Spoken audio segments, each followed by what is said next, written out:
দুনিয়া সিজনুল লিল মুমিন ওয়াল জান্নাতুল লিল কাফির। কাফেরদের জন্য, মুশরিকদের জন্য এই দুনিয়াটা হচ্ছে জান্নাত। জান্নাত মানে কি? যা ইচ্ছা তাই করতে পারবে। জান্নাত মানে কি? আপনি চাচ্ছেন আল্লাহ আমি এখন একটা খামর চাই, শরাব আপনার সামনে হাজির, চিন্তা করার সাথে সাথে। জান্নাত মানে কি? আল্লাহ আমি আপনাকে দেখতে চাই, আল্লাহকে আপনি দেখতে পারবেন। জান্নাত মানে কি? আপনি মধুর নহর, দুধের নহর, পানির নহর, শরাবের নহর, হুরুন ঈন চতুর্দিকে ঘোরাফেরা করছে।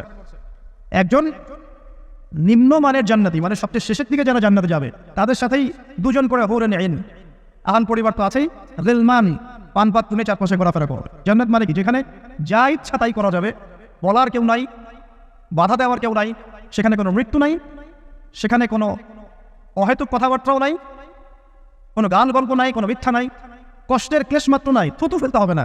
জান্নাত মানে থুতু ফেলতে হবে না। জান্নাত মানে হাঁচি হবে না, নাক ঝাড়তে হবে না। জান্নাত মানে ইস্তেঞ্জা, পেশাব পায়খানা করার টেনশন নাই। মানুষ খাবার খাবে, একটা ঢেকুর তুলবে, ব্যাস খাবার হজমে। আর জান্নাতের সবচেয়ে বড় বিষয়টা কি? আল্লাহ পাককে আমরা এই চোখ দিয়ে দেখতে পারবো ইনশাআল্লাহ।